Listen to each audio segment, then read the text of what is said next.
තරින්දි වගේ වෙන්න ගිය පියුමි හංසමාලිට රට වටෙන්ම බැනුම්. මට ඕනෙ නම් කපනවා, ඕනෙ නම් දිගට දානවා. පියුමිටත් යකා නගී.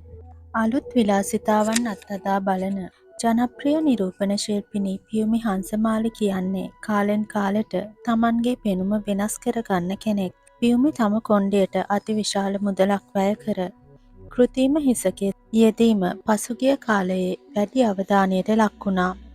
ඇය රපුන්සල් තරම් සුන්දරයයි බොහෝ දෙනා පවසා සිටියා. ජනප්‍රිය රංගන ශිල්පිනී තරින්දි ප්‍රනාන්දු පසුගිය දින අලුත්ම කොණ්ඩා විලාසිතාව සිදු කර තිබුණා.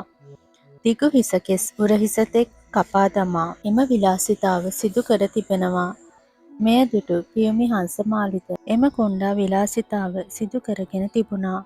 ඇය තමන්ගේ මුහුණු පොතට කොණ්ඩය කොටට කපා සිටින ඡායාරූප කිහිපයක් එක් කිරීමෙන් පසුව බොහෝ දෙනෙක් ඊට ප්‍රතිචාර දක්වා තිබුණා. ඉන් බොහෝ පිරිසක් පවසන්නේ තරින්දිට එම කොණ්ඩා විලාසිතාව ගැළපෙන සහ ලස්සන නමුත් පියුමිට එය එතරම් ලස්සන නැහැ යනුවෙනුයි.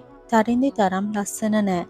තරින්දිගේ හෙයා කට් එක නම් මාර ලස්සනයි යනුවෙන් බොහෝ දෙනා පියුමිට පවසා තිබුණා. පියුමි ඊට ප්‍රතිචාර දක්වා තිබුණේ මේ විදියට. ඒ මගේ හැටි මට හිතුනොත් ඒක කරන්නම ඕනේ. රට යනවා දිගට දාගෙන එනවා ආයෙ කපනවා ආයෙ ලංකාවෙන් දානවා ආයෙ කපනවා. අම්මා අහනවා කෝ උඹ හම්බ කරන සල්ලි කියලා. සල්ලි කනවා අම්මේ යනුවෙන් ඇය පවසනවා.